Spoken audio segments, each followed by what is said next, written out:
El tema de hoy está basado en el libro de Tito, capítulo número 2. Por favor, abran su Biblia. Tito, capítulo número 2. Y es el plan de Dios para pasar la antorcha de la fe. Hemos hablado sobre el rol del padre, del papá ayer, y hoy día vamos a hablar entonces la funcionalidad, el plan maestro para poder transmitir la fe. El plan maestro para transmitir la fe. No voy a olvidar, mientras ustedes buscan el pasaje de Tito 2, que los hombres tenemos una responsabilidad muy general de administrar nuestro propio hogar. Todos los hombres casados que estamos aquí y los solteros que van a tener un hogar deben administrar sus propios hogares. No es el pastor que va a administrar su hogar, no es un líder que va a administrar su hogar, usted es el que va a administrar su hogar. Yo tengo autoridad como pastor sobre la iglesia y sobre los líderes y los esposos, pero no tengo autoridad sobre sus esposas y sus hijos. Yo debo administrar la iglesia y el contenido, la sana doctrina, la palabra de Dios, pero ellos deben administrar sus propios hogares. Y las esposas, porque ayer dijeron las esposas, nos salvamos. No, hoy día es su día. Las esposas compartirán la responsabilidad de administrar los asuntos de sus hogares dentro del plan general que dirigen sus maridos. Repito, el objetivo de todo esto es que las esposas acompañen, administren los asuntos del hogar, los asuntos de la familia, dentro del plan que el esposo tiene que dirigir. Tito capítulo 2, verso 1 al 9. Pablo escribió 3 cartas a sus líderes clave. Esta es una carta intermedia a su líder clave Tito, que lo mandó a la isla de Creta. Capítulo 2, verso 1 al 9. Pero en cuanto a ti, líder Tito, en cuanto a ti, enseña lo que está de acuerdo a la sana doctrina. Los ancianos deben ser sobrios, dignos, prudentes, sanos en la fe, en el amor, en la perseverancia. Asimismo, las ancianas deben ser reverentes en su porte y conducta, no calumniadoras ni esclavas del mucho vino, que enseñen lo bueno para que puedan instruir a las jóvenes a que amen a sus maridos, a que amen a sus hijos, a que sean prudentes, puras, hacendosas del hogar, amables, sujetas a sus maridos, para que la palabra de Dios no sea blasfemada. Asimismo, exhorta a los jóvenes a que sean prudentes. Muéstrate en todo como un ejemplo de buenas obras, con pureza de doctrina, con dignidad, con palabra sana e irreprochable, a fin de que el adversario se avergüence al no tener nada malo que decir de vosotros. Y exhorta a los siervos a que se sujeten a sus amos en todo, que sean complacientes, no contradiciendo ni defraudando, sino que con buenas obras adornen la doctrina de nuestro Señor. ¿Se da cuenta? Pablo está diciendo, para que la gente vea que ustedes son cristianos, el esposo tiene que ser de esta manera, la esposa tiene que ser de esta manera, los hijos deben ser de esta manera. Y ya no voy a hablar lo que dije, sino que ahora está refiriendo hacia los líderes de la iglesia, a las mujeres que son mayores, y principalmente hay algo que destaca en este pasaje y dice, para que el evangelio no sea avergonzado y para que Satanás no tenga nada que decir de ustedes. Es decir, no tengan ninguna causa ni razón para decir la iglesia es una vergüenza. Y esto cuadra perfectamente con el plan diseñado en Efesios. Lo que se muestra en la siguiente tabla que ustedes van a ver y tienen en su marco, en su documento, es un plan maestro diseñado por nuestro Señor, dado por el Espíritu Santo a Pablo y que tiene ciertos elementos claves. Es un plan maestro para transmitir la fe. Es decir, en palabras sencillas, ¿cómo hacemos los pastores, Pastor Juan y todo su equipo, cómo hacemos los pastores para que los padres con sus esposas transmitan en la fe a los hijos en los hogares? Eso es todo lo que voy a decir. No voy a decir ninguna cosa nueva. 1 Timoteo 3, versos 4 y 5 dice que gobierne bien su casa. ¿Quién es el que tiene que gobernar bien su casa?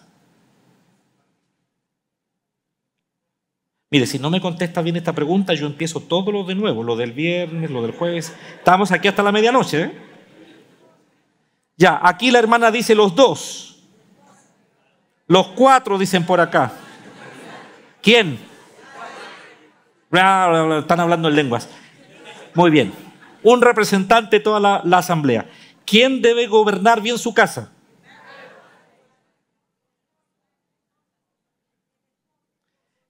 El padre. Así dijo Efesios, así dice Colosenses. Los que dijeron todos, los 4, los 5, la abuelita, la suegra, todo el mundo, esos no vinieron el jueves ni vinieron el viernes, pero ya lo que están hoy día. Que gobierne bien su casa, teniendo a sus hijos sujetos, pero con dignidad, no con autoritarismo, como veíamos ayer. Pues si un hombre no sabe gobernar su propia casa, es decir, su propio oikos, ¿cómo podrá cuidar del oikos de Dios, de la casa de Dios? ¿Correcto? Entonces este es el plan maestro para transmitir la fe. En palabras sencillas, toda iglesia debe tener líderes que administren bien sus hogares, con un esposo que ama a su esposa como Cristo amó a la iglesia, se entrega por ella, la presenta digna, limpia, sin mancha y sin arruga, para hacerla siempre gloriosa. El esposo debe amar a su esposa. Hay un gran problema hoy día con este tema de que el hombre es cabeza del hogar. ¿Por qué razón? Porque la mujer dice, no, yo no me quiero sujetar a los hombres. Pero el asunto no es por causa de la mujer, es por causa del varón. Todo hombre debe ser como Cristo. Y hago esta pregunta en una conferencia que doy sobre este tema y digo, ¿toda mujer quiere conocer más a Cristo? Muy bien. La Biblia dice que tú conocerás más a Cristo si conoces y tienes un marido que te ama como Cristo. Así de simple funciona esto. No es de otra manera. Entonces no hay que temer, así como la iglesia se sujeta a Cristo, toda esposa y esposo viven juntos para, en este marco de unidad y de vida matrimonial, crían hijos. ¿Cuánto tiempo tienen para criar los hijos? 18 años. Porque a los 18 años, ¿qué es lo que empieza a suceder? El hijo comienza, sí, se va, hermana, ojalá se fuera. La hermana con mucha fe, aquí hay una verdadera cristiana, pastor, dijo, se van. No, hermano. 18 años. Porque los hijos, a contar de los 18 años, deben comenzar a tomar decisiones que honren a los padres, aunque todavía están bajo su tutela, bajo su administración económica, en cierto sentido, aunque es bueno ir dándole cierta autonomía, si quieren trabajar que lo hagan, etcétera. Pero el hijo, a medida que va avanzando, y lo veíamos en el cuadro de ayer, el padre y la madre dialogan con su hijo y ya no puede haber tantas órdenes o instrucciones o recordatorio de las reglas, porque ellos ya debieron haberlas aprendido antes. Los elementos medulares de este plan para que tus hijos sean cristianos son 3. Primero, tiene que haber una clara línea de autoridad en el hogar. El papá es la cabeza del hogar, no la mamá. Y aquí podríamos estar hablando mucho porque este género da para cortar bastante. Pero seamos honestos los que son hijos aquí y no están casados. ¿Quién es el que corta el queso en la casa? Tuya. Yo sé quién cortaba el queso en la casa mía. Yo lo tengo clarito. Entonces, lo primero en el plan maestro es la línea de autoridad dentro del hogar. El papá está a la cabeza y es el responsable. La segunda, esto está todo en el cuadro que ustedes tienen en su hoja ahí. Padres comprometidos con la instrucción de los hijos en la fe. El papá, como vimos ayer, debe suministrarle a su hijo un plan de crecimiento desde la cuna y hasta los 18 años.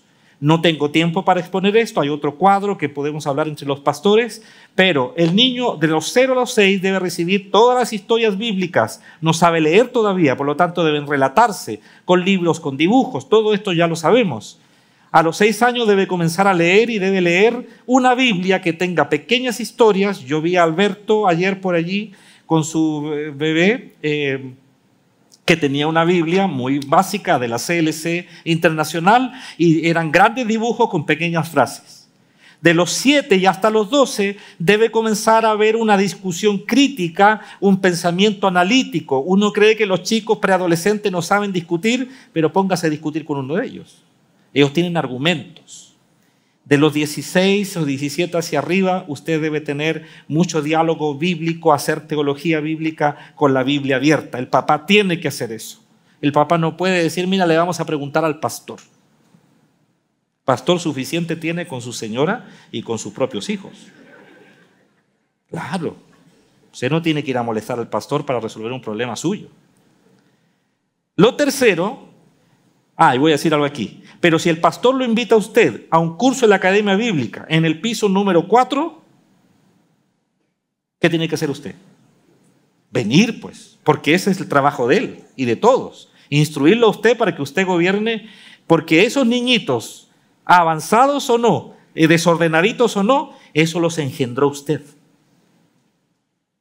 No el caballero este que tienen aquí de pastor ustedes. ¿Estamos de acuerdo? Usted tiene que recibir esa instrucción. Lo tercero es que la familia debe estar incorporada en la iglesia, comprometida con un esfuerzo global como iglesia de la tarea de los padres. Y en esto, con mucho respeto, por más de 20 años, más de 25 años, desarrollé trabajo de iglesia por medio de ministerios. Qué hombres, qué mujeres con el pelo tinturado, qué mujeres sin el pelo tinturado, que las jóvenes, que las solteras, que las viudas, las separadas, las que se quieren volver a casar, las que no se quieren volver a casar, y creamos un montón de ministerios. Las del pelo blanco, las del pelo negro, todo. Depende de la realidad que había, teníamos un ministerio.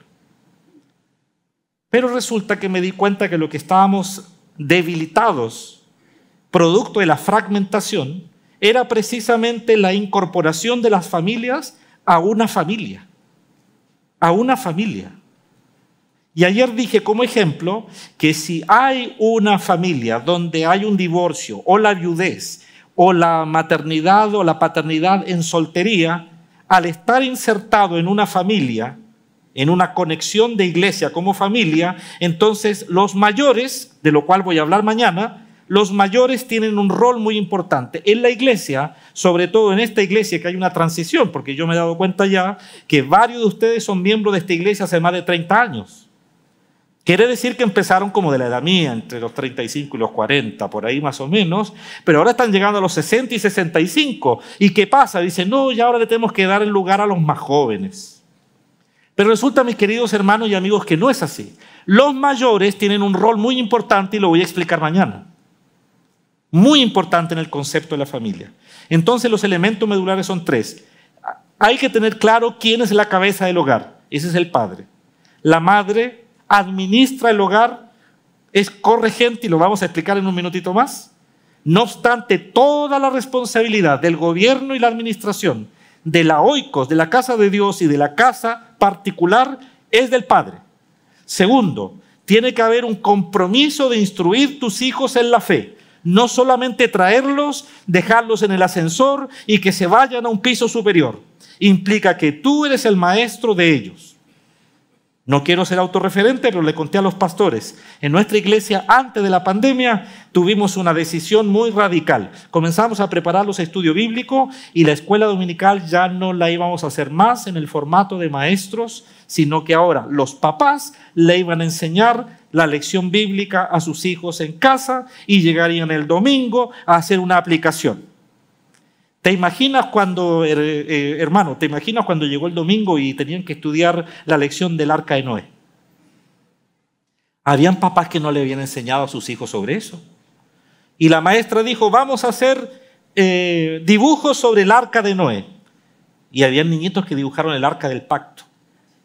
Pues que usaron un arca y se pusieron a dibujar. Porque los papás no le habían enseñado. Si el papá no le enseñaba al hijo su lección durante la semana, entonces difícilmente el hijo podría el domingo desarrollar una actividad práctica, porque al que le corresponde educar a su hijo es al papá, en el hogar. Y lo tercero, la iglesia tenía que ser entonces una estructura de iglesia de familia. Yo sé que esto, el lenguaje es muy fácil de decir como familia. No obstante, posiblemente ustedes se miren a sí mismos, se miren entre ustedes y algunos se conocen y otros no se conocen. Pero somos una gran familia. La administración de todo este proceso es que los hijos abracen la fe. no será solo asistir a la iglesia que hará que mis hijos y mis nietos sean cristianos, sino si vieron un padre o ven un abuelo cristiano viviendo la vida cristiana sencilla y simple como fue dejada. El proceso se vería así como esta gráfica que le voy a mostrar aquí, y aquí le voy a resolver el problema a todos los líderes y el cuerpo pastoral y todo lo demás. Esto es un engranaje que funciona perfectamente. Esto no está en sus notas. Primero están los padres. El engranaje más grande son los papás. En la casa, esposo, esposa e hijos. Ahí es el engranaje maestro. Es el único que hará mover todo el sistema. Familias fuertes generan iglesia fuerte. El papá debe disciplinar e instruir. La mamá debe enseñar y nutrir. Esto es muy natural, porque es la madre la que tendrá más contacto con los hijos en casa. Generalmente tiene mucho más relación. De hecho, cuando hay hijos que le quieren pedir algo al papá, van por la vía de la mamá. Pero a veces es al revés. El segundo engranaje, en nuestro caso, son las iglesias que funcionan como hogares, es decir, por toda la ciudad. Esta es una gráfica que representa nuestra realidad. La iglesia funciona por medio de grupos, como usted quiera llamarlo, y en eso entonces hay vida en comunidad. Se vive el amor ágape, es decir, el amor que todo lo sufre, todo lo perdona, todo lo entiende, todo lo soporta. Se tiene que vivir en alguna parte. Nos cuidamos los unos a los otros. Es decir, antes que los pastores lleguemos a resolver un problema en una familia, los hermanos de esta familia, hogar, o de este hogar, iglesia o casa iglesia, o como llámenle como quiera, célula o grupo pequeño, están animándose, exhortándose, cantando himnos, salmos y cantos espirituales, ganándose en favor de sus vecinos y proclamando el evangelio. Ese es el segundo engranaje, una iglesia funcionando como familia. Y el tercer engranaje son los líderes, los ministros del evangelio que fueron establecidos para capacitar a los santos para la obra del ministerio. No tengo tiempo, tengo allá arriba en las oficinas del control una chica que es un ogro y tiene un reloj que está, y yo ya la veo ahí mirándome con unos binoculares. El hombre debe asumir la responsabilidad. La clave, siguiente gráfica. La clave para que todo este sistema funcione bien, todo este proceso funcione bien, el establecimiento de la disciplina y la autoridad en el hogar, la formación de los hijos, la integración de la enseñanza, el refuerzo de la familia y de la iglesia local como una familia, todo este proceso, todo este sistema que le acabo de mostrar, radica y cae sobre la administración diligente del proceso completo por parte del papá.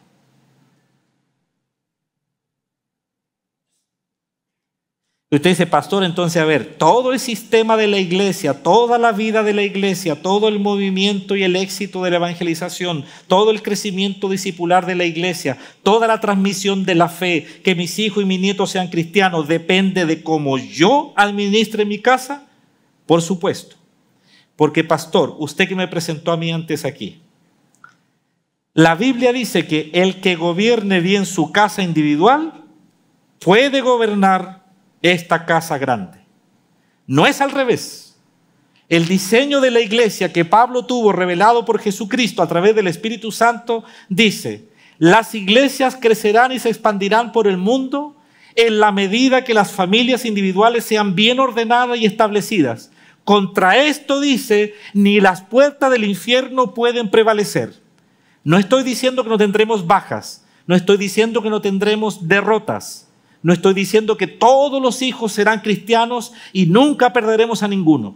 Estoy diciendo que si tú haces bien tu tarea, das un modelo, tu hijo o tu hija en algún minuto volverá reconociendo que ese es el diseño porque probó otros que no le funcionaron. La administración está en manos de los papás. Nunca ocurrirá de la manera prevista, nunca viviremos de la manera que fue diseñada, a menos que el papá asuma la responsabilidad que le ha sido dada por Dios. Y a menos que persiga esa responsabilidad con pasión y atención cuidadosa en cada faceta del proceso, esto no resultará. Voy a ir al cuadro, hermana querida, que está arriba, saltándome el rol del hombre que lo tienen ustedes ahí y lo hablamos ayer. No lo voy a repetir hoy, lo hablamos ayer. El hombre, el papá o esposo tiene un rol, pero ahora quiero mostrarle un poco de implementación que ayuda a lo que hablamos ayer. La transmisión de la fe. Queremos lograr la transmisión de la fe en nuestros hogares. Tenemos 18 años. Voy a explicar pausadamente algo. Primero, de los 0 a los 6 años debemos buscar que nuestros hijos aprendan obediencia, es decir, dar oído, dar crédito. Los hijos tienen que aprender y estar dispuestos a ejecutar instrucciones que les sean dadas.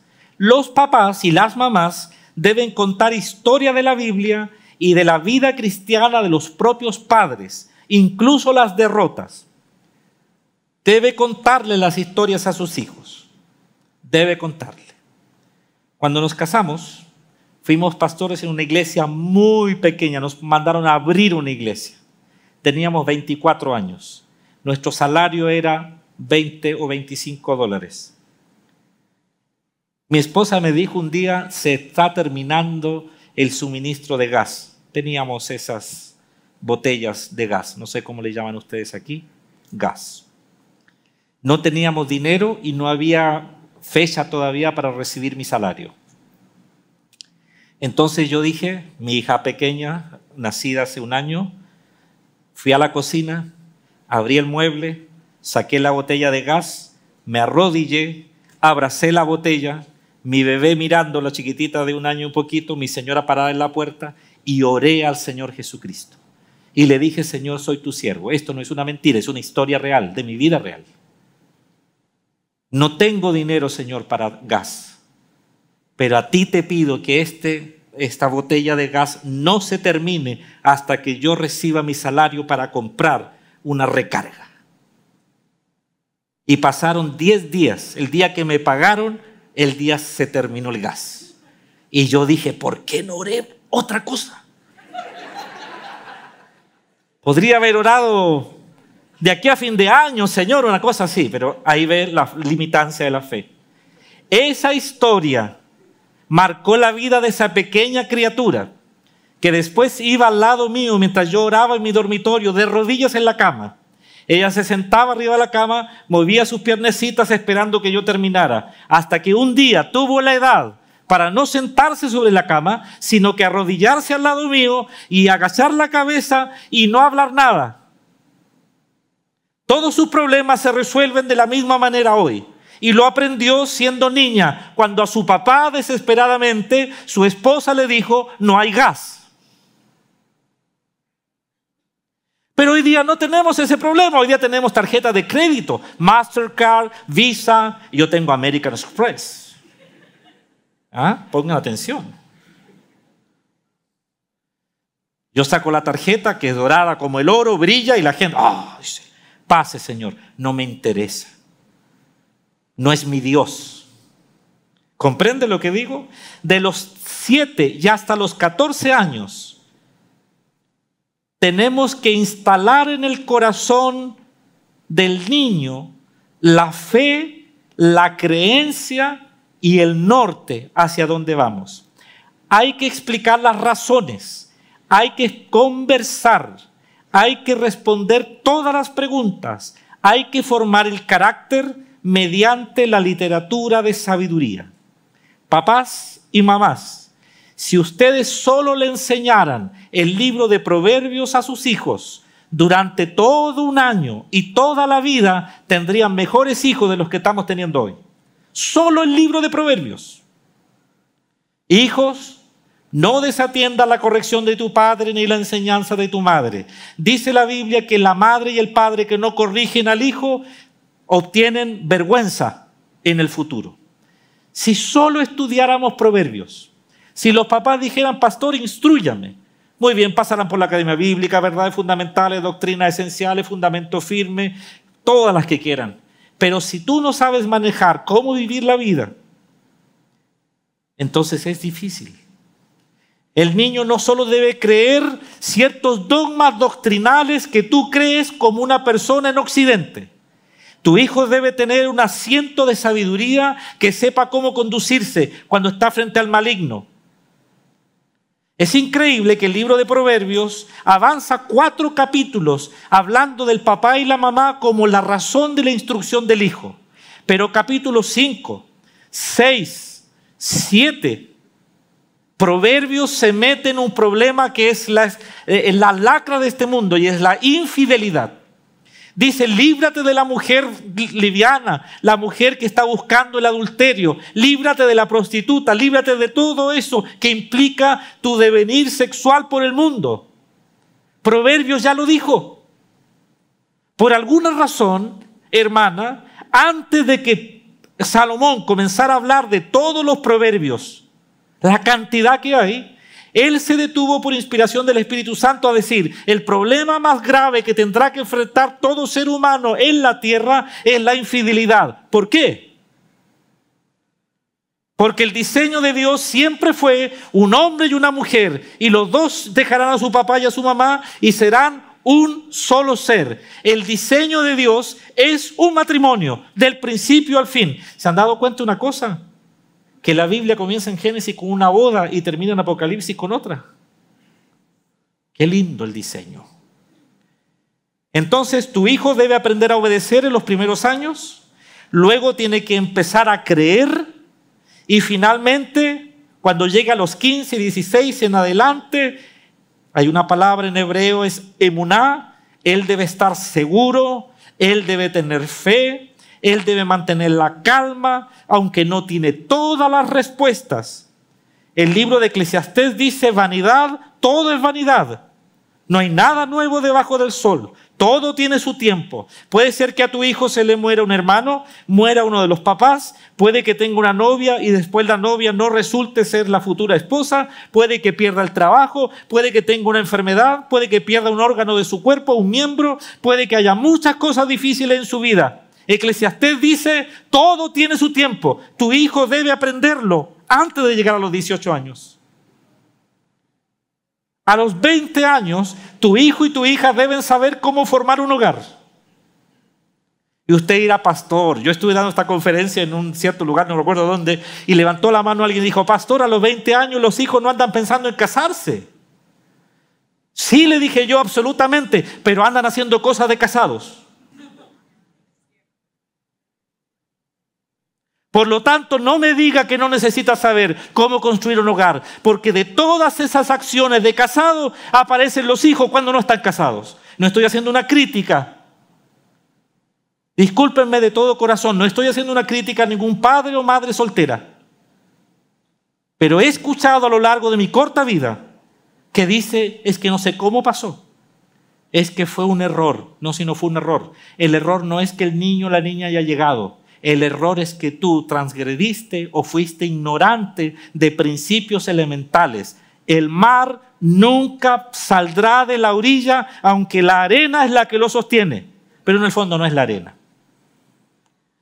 Es el principio de Dios que le puso límite. Todos los preceptos y principios de Dios tienen una razón de ser. Dice la Escritura, ¿jugará el hombre con fuego en su pecho y no se quemará? Absurdo. Voy a mostrar las siguientes gráficas bien rápido.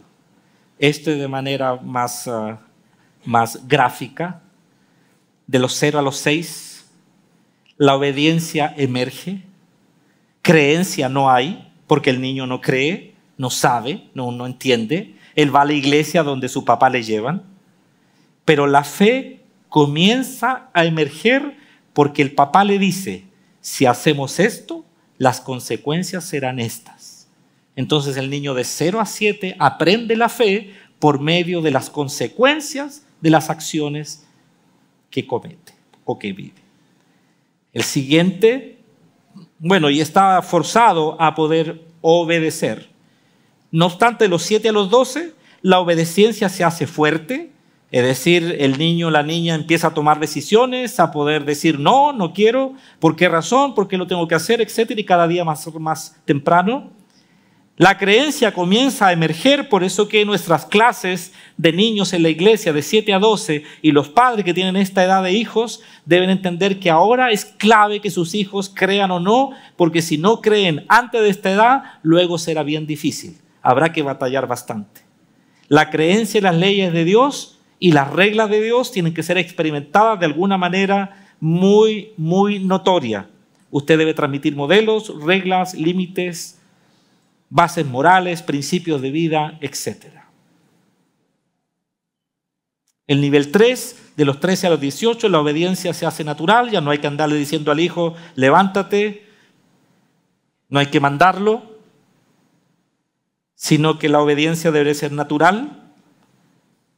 La creencia se hace más fuerte porque está creciendo, está entendiendo que lo que cree desde niño ahora se hace real a su vida porque lo está experimentando de manera personal. Y la fe es finalmente una fe que nace de su relación personal con Dios. La esposa y madre será quien tendrá en su mano la crianza directa de un hijo, por lo cual Dios le dotó a usted, querida mujer, de todo lo necesario. Mujer que ya es adulta, mañana explicaré cuál es el rol de los adultos. Mamá que ya tiene hijos adolescentes y otros han ido de casa. Mamá que tiene hijos jóvenes, hijos niños. Mamá que está soltera, incluso las solteras que no se quieren casar o se quieren casar pero no quieren tener hijos, quieren tener una mascota. Dios la hizo a usted. Dios la hizo a usted con todas las capacidades. Dios creó a un solo ser humano manifestado en dos, hombre y mujer. Y luego encarnó a su Hijo Jesucristo, el segundo Adán. Pero nunca más Él dijo, yo seguiré creando seres humanos a mi imagen y semejanza, sino que Él dijo, te doy a ti la facultad de hacerlo. A usted le puso óvulos y a los hombres espermatozoides. Él nos dio la facultad, nos hizo poco menor que los ángeles. Tenemos el poder de engendrar seres humanos. Por eso que no andamos haciendo hijos a diestra y a siniestra. No los vamos dejando regados por el mundo. Pero la mamá dice, la Biblia dice que usted tendrá la administración directa del hogar y de los hijos. La razón es que usted es una déspota. Vaya, aquí estamos. Yo pedí extra porque esto lo quiero dejar bien claro. La palabra griega para la misión de la esposa, según el libro de 1 Timoteo 5:14, voy a leerlo para que no crean que esto es un invento mío, ¿verdad? Están todos calladitos, pastor, no se quieren ni mover. Dice, no sea cosa que el pastor descubra que yo... 5:14. Por tanto, quiero que las viudas más jóvenes se casen, que tengan hijos, que cuiden su casa y no den al adversario ocasión de reproche. La palabra para describir la misión de toda mujer en el hogar es esta, que cuiden su casa. La palabra cuidar su casa o cuidar su casa, es decir, una cuidadora, es oiko, que es casa, y despotes, de donde sacamos la palabra despótico, déspota. La mujer es quien vigila y cuida cada detalle de la administración del hogar, junto con su esposo. Y la hermana dijo, los dos gobiernan. No, el marido tiene que administrar. Pero la esposa, es decir, cuando hablo de administrar, hablo de gobernar, es decir, él tiene que liderar, tiene que ser responsable, pero la esposa tiene que vigilar como un déspota. Tiene que tener el control de todo lo que sucede, no con autoritarismo, sino que tiene que monitorear, no ser controladora. Ayer ya lo expliqué. No hay que irritar a los hijos, sobreprotegerlos, exasperarlos, nada de eso. Ya lo expliqué ayer.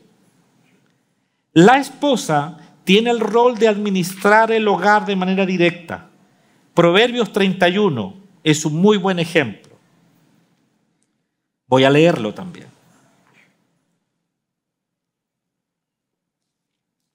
Solo usamos este pasaje para el Día de las Madres y las madres son las que menos entienden, dicen, no, me queda grande a mí este pasaje. 31, verso 26. Abre su boca con sabiduría y hay enseñanza de bondad en su lengua. Ella, ¿qué dice su Biblia? ¿Qué hace ella?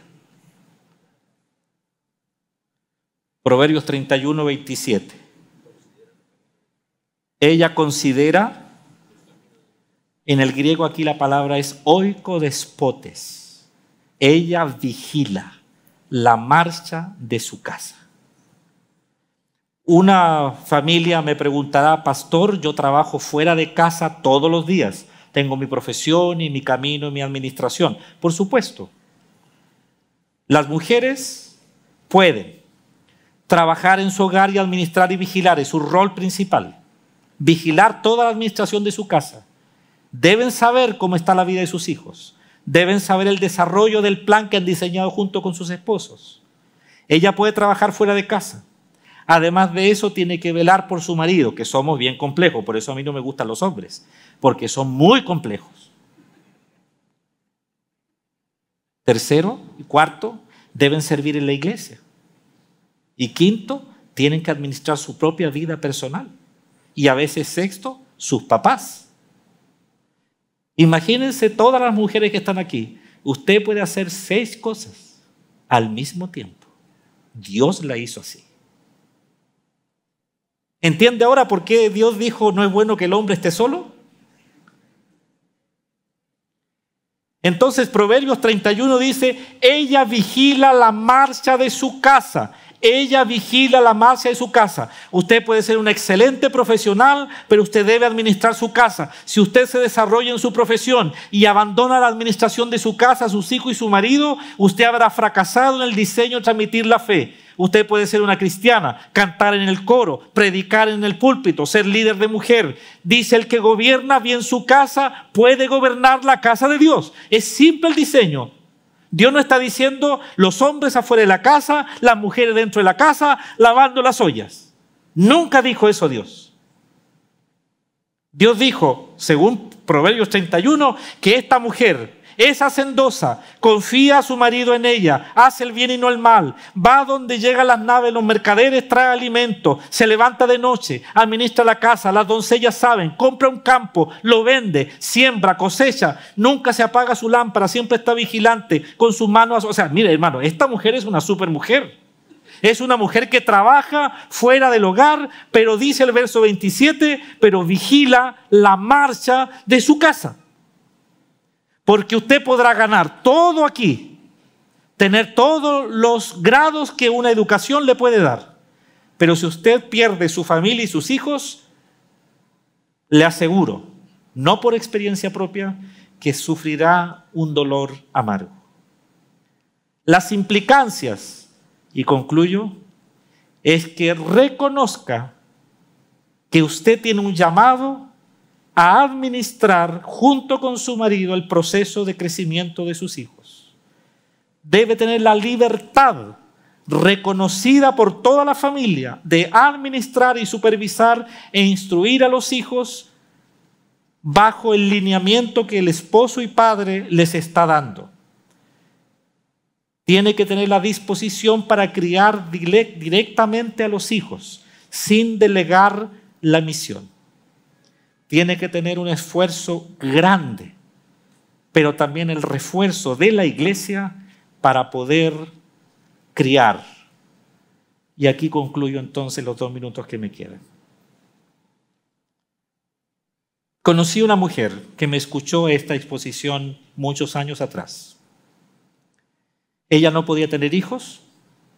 Dios la bendijo con mellizos.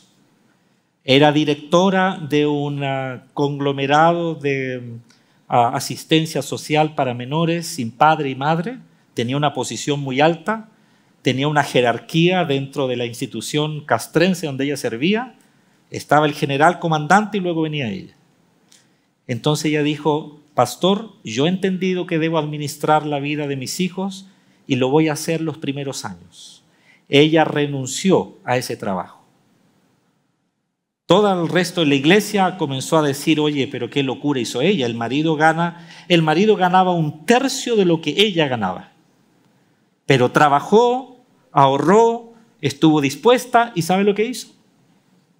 Habló con nosotros los líderes y dijo, voy a poner una, en Chile decimos pyme, pequeña y mediana empresa, no sé cómo llaman acá. Voy a poner una pyme de mermeladas y dulces a un nivel medio de producción. Tiene un campito, compra fruta. ¿Qué hizo la iglesia? A los pastores, por ejemplo, nos obsequian dulces. Las personas en mi tierra, es muy popular hacer dulces. Y nos traen frascos de dulce de vidrio que se compran estándar, en todas las tiendas hay, muy lindos y monos, muy simpatiquitos. Y yo tenía como 50 frascos guardados en una bodega que me habían traído así de regalo como pastor. Se nota que me quieren, ¿no? Tomé los 50 frascos y lo obsequié a ella. Y otra familia tomó 50 frascos y lo obsequió. Y otra trajo 10, y otra trajo 20, y otro trajo 30, y otro le trajo fruta, y otro le trajo esto, y otro le trajo las cajas de cartón para embalar. Y así fue. Es decir, todos nosotros en la iglesia, como una gran familia, administramos los recursos que cada uno tenía, le dimos para comenzar como un microcrédito, ¿no? Porque no tuvo que ir al banco a pedir un crédito para establecer la pyme. Todos nosotros fuimos su aval. Ella crió sus hijos los primeros 5 años, no volvió a trabajar, mantuvo sus ingresos independientes por medio de una idea creativa, pero la iglesia reforzó ese apoyo hacia ella. Lo hemos hecho así con mujeres solteras, con mujeres casadas, lo hemos hecho con divorciadas, hemos tratado de ayudar lo más posible. Entonces hay cosas que evitar. No se intercambien las responsabilidades papá y mamá. Eviten discusiones. La crianza debe ser respetada bajo el liderazgo del papá. Hay que evitar que los hijos se enfrenten en disputas en donde pongan a los padres de un lado o de otro, mucho menos que un papá contravenga las instrucciones del otro. Hay que discutir los asuntos matrimoniales, hay que discutirlo en privado y no frente a los hijos, y hay que evitar exasperarlos. El papá debe mostrar amor por su esposa y respeto, y la esposa debe mostrar respeto y sujeción hacia su marido. Es la única manera, dice en la Biblia, que los hijos aprenderán la sujeción a Dios por medio del ejemplo nuestro. Padre, sé que resulta fácil decirlo. Sé que resulta casi una tarea imposible cuando los hijos ya están en el límite de la edad. Pero creo también firmemente que estos principios no fueron dejados aquí en la Biblia como algo que no sea digno de seguir y que no tenga su fruto asegurado. Sé, amado Señor, que estamos teniendo una mente como el mundo porque no nos damos cuenta cómo ha ido penetrando el mundo y sus principios. Pero también creo que la Biblia dice, cree en el Señor Jesucristo, sigue sus principios y serán salvos tú y los de tu casa. En Cristo Jesús bendigo esta congregación. Amén.